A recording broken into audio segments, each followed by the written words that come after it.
Hi everyone, this is Professor Annette Lee, and I'm here today to talk with you a little bit about making the most of your discussion posts in my classes. So when you take business classes from me, you'll find that we often use discussion posts to talk about the concepts that we learn in class. And for all of your discussion posts, I have written a rubric so that you can really understand what is expected of you when you're posting online and discussing concepts with your peers. So as you go into a discussion in your Canvas shell, you will see three dots up at the top right-hand corner of your screen that look like this. The red arrow is pointing to them. One thing I will tell you is if you're doing your assignments on your phone, the rubrics are not easy to find. So what I would recommend is you go ahead and print the rubric out as we discuss it and have it handy so that you can refer to it as you're making your discussion posts via your phone or your device, your handheld device. If you're on a computer, you can always press these three dots and review the rubric. But here's the rubric.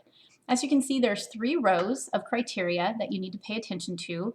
First row is evidence of critical thinking and your understanding of the topic. The second row are your language mechanics and your communication skills. And the third row is the quality of your replies to your peers. And we'll get more into each of these criteria as we talk about some examples of discussion board posts. So here's an example of a discussion. In my business law class, this is what you might find in one of the discussion thread assignments. So there are 2 parts to this discussion, and the first is a question. What if there was not a doctrine of res judicata? What would the legal system be like? And then there's a second question. Why do you think cross-examination is a right as opposed to a good thing? Followed by a follow-up question that asks, what kind of judicial system would not allow cross-examination of a witness as a matter of right? So after having read all of the material in the chapter, you would understand what these terms and questions mean, and you'd be ready to write a response to these questions. So here's an example of one student's response to these questions. And as you read the responses, they look fine. You know, they are actually correct.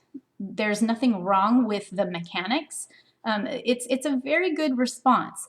However, you'll see that I have scored this response with 4 points instead of the 5 total points possible. And let's talk about why. So if you really read the first question, the question was, so what if there was not a doctrine of res judicata? And then what would the legal system be like?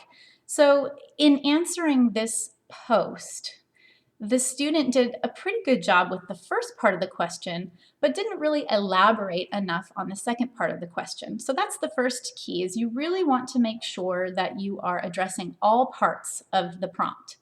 And then the second question, he did a great job at answering the first part, why do you think cross-examination is a right as opposed to a good thing, but didn't really continue on to answer the second part of the question. So the score that this person received for his original post, the OP, was 4 points instead of 5 points.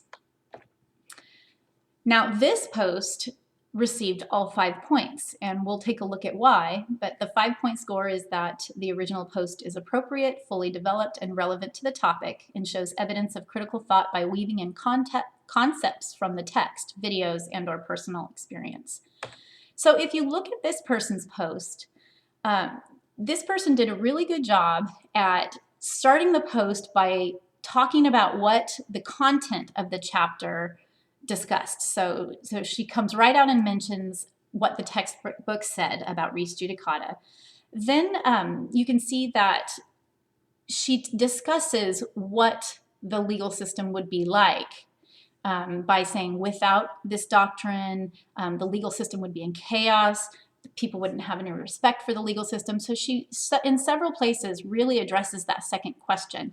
And then the third part that really makes her response high quality is that she does use those examples. She gives 2 examples of the points that she's making. And then in the second question, she does a really great job at talking about what she thinks. She starts out by saying what she believes, but the key here is that she backs up what she's saying by using the word because. You know, I believe XYZ because, and then she gives great evidence for why she feels the way she feels. Then, to make it even stronger, she uses an example. And then she also follows up with answering the second question, which is really important. You always have to make sure you address each part of the prompt. What kind of judicial system would not allow cross-examination of witnesses? She answers that by saying, you know, this type of system is what distinguishes us from common law courts, from authoritarian regimes around the world. So this student did a really great job at making her answers holistic.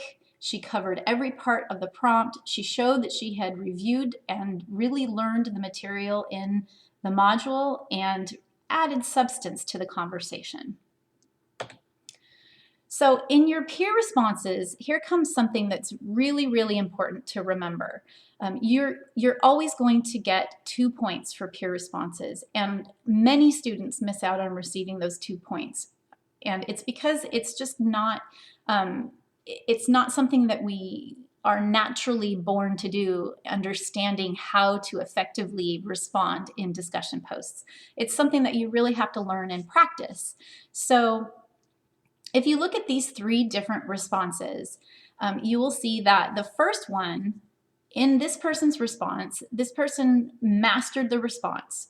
In the second response, the person did score the 2 points, but was very borderline, and we'll talk about why. And in the third response example, you can see that just definitely needs some improvement, and that person that made that response did not score any points for that response. So here's why. In the first response, this person mastered her response because she added value to what the original poster mentioned. So she says, "Hi, Jane, you make some great points." And then she goes on to expand by saying, you know, without res judicata, the court system would be impacted with repeat or excessive cases, and so on and so forth. She adds information that wasn't in the original poster's response. And then she says, "I also agree that cross-examination is a right." So now she goes into addressing the second part of the original post response. And she talks about how she agrees that cross-examination is a right, and she gives examples for that. So she's adding substance. She's adding additional information to the original post that wasn't there to begin with, and really extending the conversation. The second example, the one that says mastery but be careful, if you go back and read the original post, you'll see that this person, even though her response is lengthy and appears to have a lot of substance, all this person really did was copy and paste what Jane had originally written. The person says, "Hi, Jane, I agree that it would give a person the option to file the same case over and over." Basically, all this person did was copy and paste what the OP wrote. And then she goes on to say, or he goes on to say, "You used very good examples to prove your point of this. I also agree that many people would feel that legal system has failed them, because ultimately without res judicata, the legal system would fail a lot of individuals." Again, simply saying that this person agreed, but then copy and pasted what the original poster wrote. And that's just not adding substance. It's not adding value to the conversation. The reason why I went ahead and gave this person points is because at the very end, this person says, "I believe that cross-examination is a way to present contradicting evidence or supporting evidence to a jury." Boom! There is a unique comment, something that wasn't included in the original post by the person who made the original post. This is new thought, new information. This is adding substance and value to the conversation. Perfect. So this person barely, at the very end, really pulled it out and got the points. But it was risky at first because there was a lot of copy and pasting going on. As for the last post, this person wrote, "Hi Jane, I agree with you as to why you think cross-examination is a right opposed to being a good thing."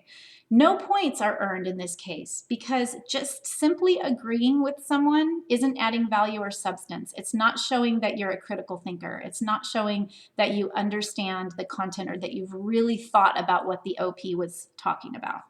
So make sure that when you go in and leave your responses, that you make your post look more like the first example up on the top with all of that green. You're adding new information. You're adding your own thoughts, your own critical thoughts, what you think about what that person is writing. Don't simply copy and paste what they've written and type that you agree. It is perfectly fine to agree, and it's also fine to say that you like somebody's posts, but you have to extend the conversation. You have to add value. So here are some final thoughts about responding to your peers. Pay attention to netiquette. Make sure that your language is always inclusive and respectful when you disagree. Please do disagree. I want there to be discourse in your conversations. But when you disagree, make sure you back up what your thoughts with evidence. You know, make sure you're explaining why you disagree and do it with respect. Be supportive of each other and use college level grammar and fact check your assertions. Make sure that your posts are readable. The readability of your posts is important. You want people to be able to enjoy and clearly understand what you're writing, and use the tools in your word processor. You can highlight things, use bullet points, separate your answers from each other. You always want to make sure that your posts are as readable as they possibly can be. I know it's difficult if you're doing this on your phones or your tablets, but do the best that you can to make sure that your responses and your posts are readable. If your reply applies to any conversation, you must say more about the topic. That's a great thing is you go back and read your response. And if you can copy and paste your response into any conversation post, you know that I'm gonna bust you on that. I won't let that slide. Your posts have to be unique. You have to show me that you've been thinking critically and really putting some thought into the conversation. Do not assess the quality of your peers' posts.